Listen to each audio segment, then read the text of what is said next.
Assalamualaikum warahmatullahi wabarakatuh. Sahabat sehat, selamat bertemu lagi dengan Rumah Akreditasi. Rumah Akreditasi adalah rumah tempat kita belajar, bertanya, dan berdiskusi masalah akreditasi.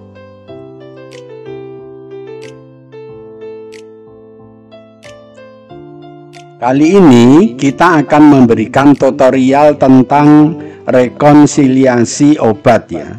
Jadi ini sesuatu yang diperlukan oleh apoteker ya, untuk membandingkan antara obat yang sudah pernah diterima oleh dokter yang lain atau vaskes yang lain dengan yang akan diberikan pada saat ini ya.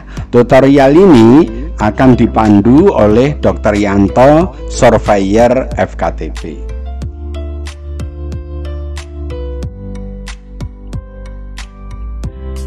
Baik Bapak Ibu ya, kita akan memahami beberapa pengertian ya, apa yang dimaksud dengan rekonsiliasi obat. Rekonsiliasi obat adalah proses membandingkan. Jadi kata kuncinya di sini membandingkan ya, instruksi pengobatan dengan obat yang telah didapat pasien, baik berupa obat yang dibawa pasien dari rumah maupun obat yang berasal dari vaskes sebelumnya.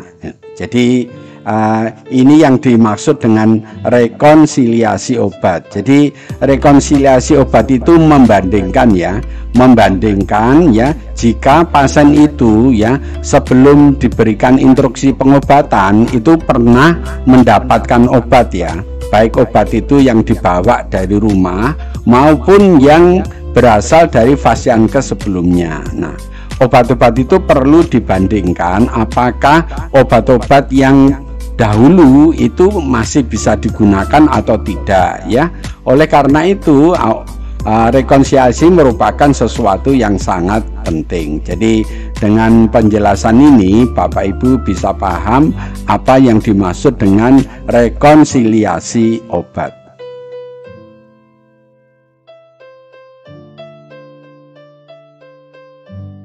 Apa tujuan dari rekonsiliasi obat ya? Yang pertama, dengan dilakukan rekonsiliasi itu dapat mencegah terjadinya kesalahan obat atau medication error ya. Jadi kalau apoteker itu melakukan rekonsiliasi obat, maka obat-obat itu telah dikaji sebelumnya ya, sebelum diberikan ya, baik obat yang lama maupun obat yang baru, sehingga medication error itu bisa dicegah. Kemudian yang kedua adalah memastikan informasi yang akurat ya tentang obat yang sedang digunakan pasien. Jadi kalau sudah dilakukan rekonsiliasi, nah obat-obat yang dahulu itu boleh diteruskan atau tidak, sehingga menjadikan informasi yang akurat ya bahwa pasien yang sekarang ini ya telah mendapatkan pengobatan yang akurat ya. Jadi tidak ada obat-obat lagi yang tidak dipantau ya. Jadi ini merupakan tujuan dari rekonsiliasi obat.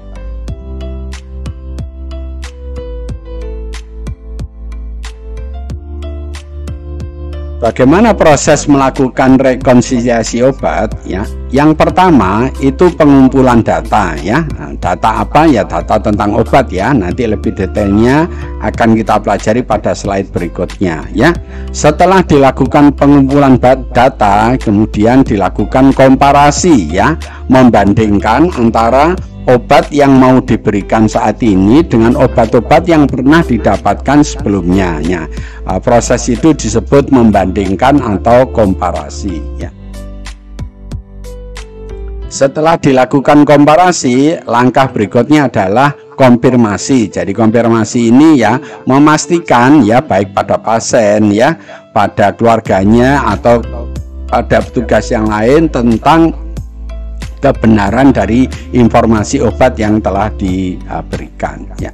Kemudian yang keempat adalah komunikasi. Jadi kalau semuanya sudah benar, maka perlu dikomunikasikan kepada semuanya sehingga apa yang akan diberikan pada pasien obatnya itu adalah betul-betul obat-obat yang sesuai ya, sehingga informasi itu menjadi akurat ya. Jadi begitu cara melakukan proses rekonsiliasi obat.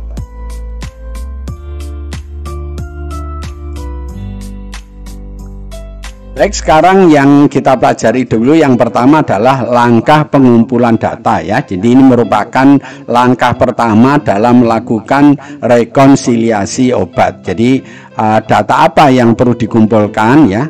Ya.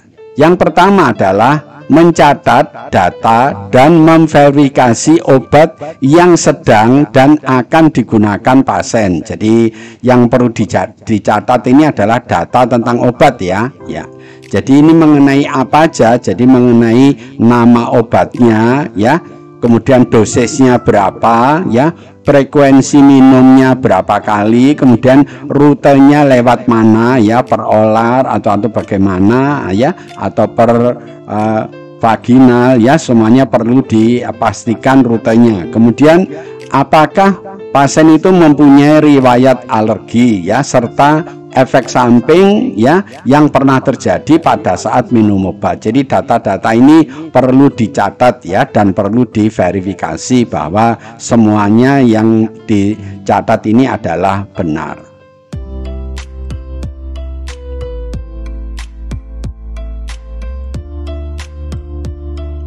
Kemudian yang kedua, khusus untuk data alergi dan efek samping obat ya, perlu dicatat tanggal kejadian obat yang menyebabkan reaksi alergi itu serta efek sampingnya itu, obatnya perlu dicatat dan kapan itu terjadi ya, efek yang terjadi serta tingkat keparahannya. Jadi ini khusus catatan jika pasien itu menderita alergi atau mendapatkan efek samping dari obat ya. Jadi perlu dipastikan tanggalnya kejadian itu kapan, obat yang menyebabkan alergi itu obat apa ya, kemudian efek sampingnya bagaimana ya, dan tingkat keparahannya seberapa. Nah itu perlu dicatat khusus untuk data alergi dan efek samping obat.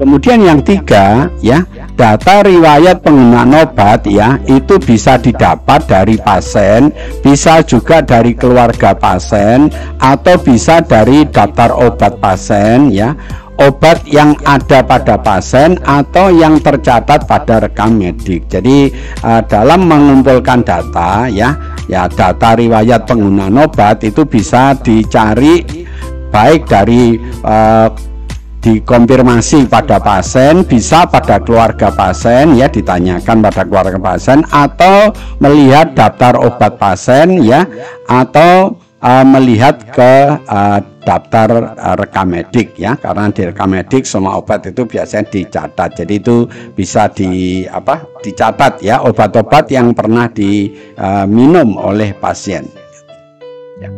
Kemudian data obat yang dapat digunakan adalah tidak boleh lebih dari 3 bulan ya, 3 bulan sebelumnya. Jadi data obat yang dicatat itu obat-obat yang diminum yang tidak lebih dari 3 bulan ya. Jadi setelah 3 bulan dianggap itu sudah terlalu lama ya. Jadi ini Bapak Ibu yang perlu dikumpulkan datanya pada saat rekonsiliasi obat.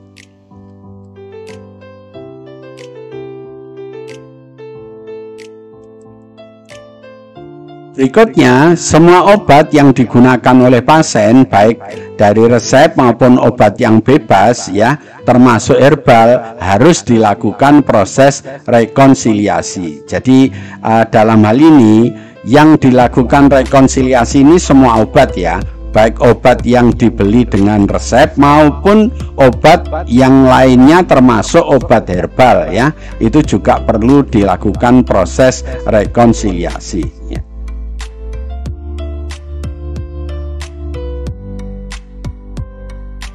Berikutnya adalah langkah yang kedua adalah komparasi ya. Komparasi ini membandingkan ya. Oke. Ya.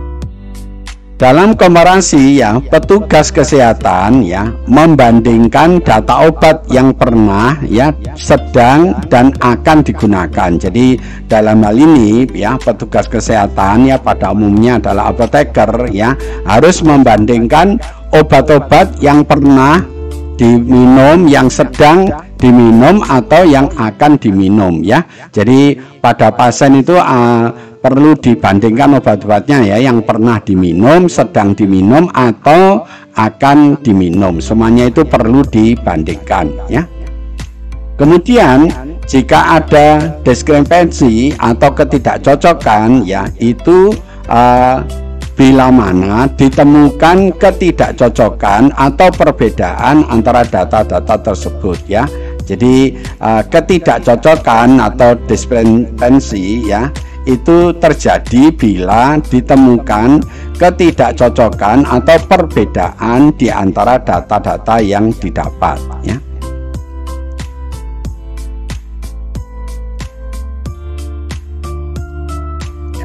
Ketidakcocokan dapat pula terjadi bila ada obat yang hilang, obat yang berbeda namanya, obat yang ditambahkan atau obat yang diganti tanpa ada penjelasan yang didokumentasikan pada rekam medik. Jadi ketidakcocokan itu bisa bermacam-macam ya. Di sini sebutkan contohnya obat yang hilang, obat yang berbeda diberikan, obat yang ditambahkan atau obat yang diganti ya, tanpa ada penjelasan yang didokumentasikan pada rekam medis. Yaitu hal-hal seperti itu merupakan ketidakcocokan pada saat melakukan komparasi ya, pada saat membandingkan ditemukan komparasi ditemukan ketidakcocokan ya.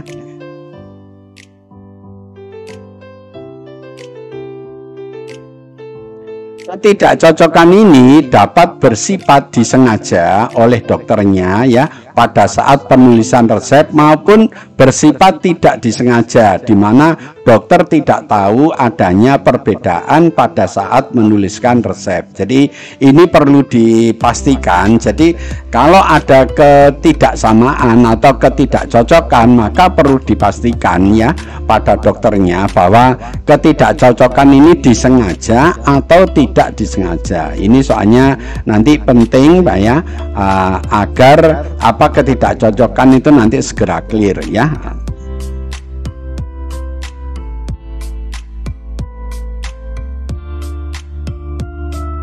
Berikutnya ya, setelah membandingkan adalah dilakukan konfirmasi ya.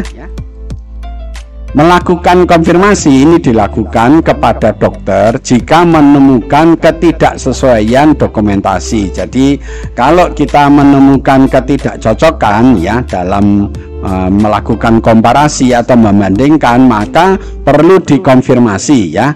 Dikonfirmasi kepada siapa? Yang pertama adalah kepada dokternya, bahwa telah ditemukan ketidakcocokan atau ketidaksesuaian dokumentasi dengan data yang ditemukan.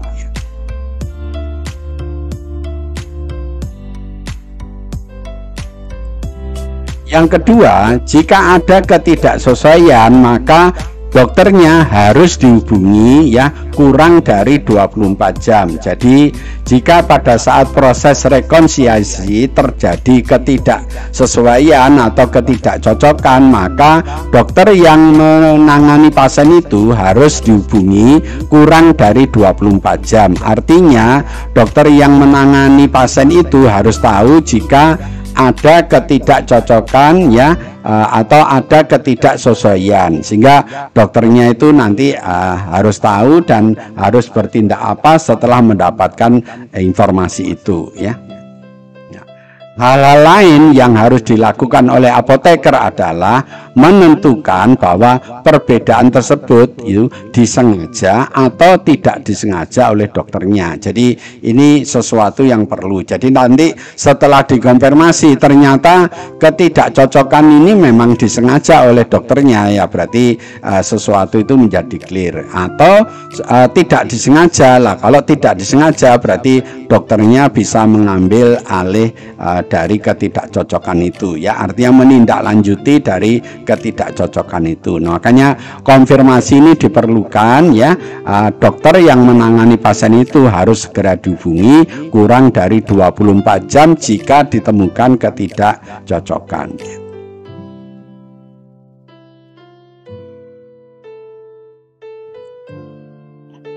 Berikutnya adalah mendokumentasikan alasan, ya, kenapa dilakukan penghentian obat, ya, penundaan obat atau penggantian obat, ya, dan memberikan tanda tangan, tanggal serta waktu dilakukan rekonsiliasi obat. Jadi kalau ada obat-obat yang dihentikan, obat yang ditunda, obat yang diganti, ya, maka semuanya itu harus didokumentasikan kenapa itu dilakukan. Jadi alasannya harus ditulis serta jangan lupa untuk menandatangani, ya, memberikan tanggal dan waktu kapan dilakukan rekonsiliasi obat, ya.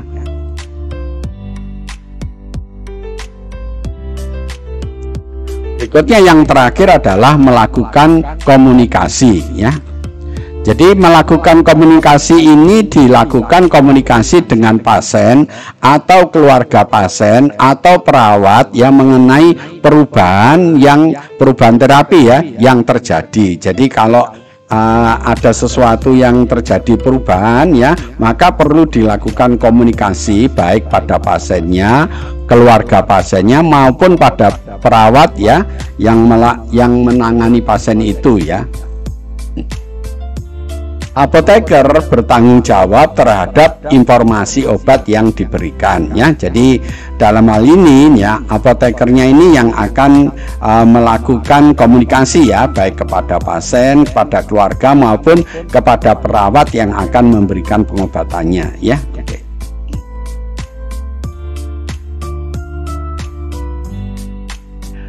Baik Bapak Ibu, jadi itu adalah langkah-langkah dalam melakukan rekonsiliasi obat, ya.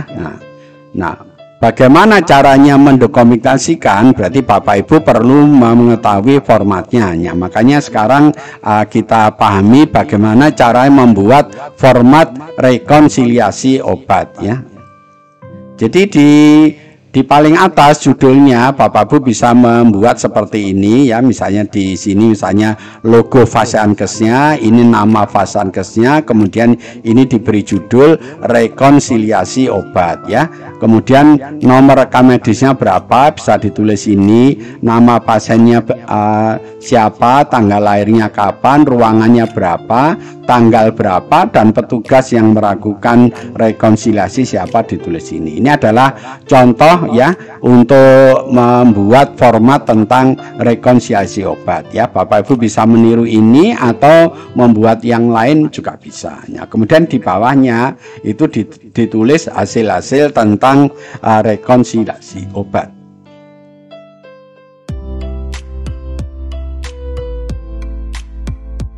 Kemudian di bawahnya kita membuat format seperti ini, ya. Jadi ada nomor, nama obatnya, ya. Oh, nama obatnya apa ditulis ini nomornya, ya. Nomornya 1 2 3 4, obatnya apa, ya, di sini obat A, obat B, C, D ditulis ini, ya. Masing-masing obat perlu ditulis juga dosisnya berapa, misalnya 500 mg atau 100 mg, ya, semuanya ditulis di sini. Frekuensinya, ya, 1 kali sehari atau 3 kali sehari, ya, perlu ditulis di sini, ya. Kemudian rutenya, ya, ini diberikan per oral atau diberikan hanya bagian luar, ya, obat luar, atau melalui tetes mata, melalui tetes telinga. Jadi rutenya itu ditulis di sini, ya. Cara pemberiannya bagaimana itu ditulis di sini. Kemudian obat itu diputuskan bagaimana lanjut, ya, aturan pakainya sama, atau ditulis di sini lanjut aturan pakai berubah. Berubah itu berapa ditulis di sini ya. Jadi obat itu bisa lanjut ya dengan aturan pakai yang sama ditulis di sini, atau lanjut dengan aturan pakai yang berubah, atau di stop ya. Atau obat stop artinya obat itu tidak bisa diberikan lagi ya. Jadi ini hal-hal yang perlu dilakukan ya pada saat Bapak Ibu melakukan rekonsiliasi obat. Jangan lupa nanti di bawah bisa dituliskan ya pada tanggal berapa ya, dan ditulis petugas dan namanya dan tanda tangan siapa yang melakukan rekonsiliasi obat ya. Jadi dengan penjelasan ini diharapkan Bapak Ibu sudah jelas dan bisa melakukan rekonsiliasi obat di tempat masing-masing, baik di klinik maupun di puskesmas. Terima kasih telah menonton video ini. Kalau video ini Bapak Ibu anggap baik, jangan lupa beri kami like, dan jangan lupa Bapak Ibu untuk subscribe ya, agar Bapak Ibu tidak ketinggalan kalau kami mengupload video yang baru. Kalau ada sesuatu yang kurang jelas, mohon Bapak Ibu menulis di komen YouTube channel Rumah Akreditasi, atau kalau Bapak Ibu ingin dibuatkan materi sesuai yang diinginkan, tolong menulis di komen YouTube ya channel Rumah Akreditasi. Yang terakhir, mohon kami dibantu share video ini kepada teman ya, sejawat yang lain, agar teman dan sejawat yang lain ikut mendapatkan manfaat dari video ini ya.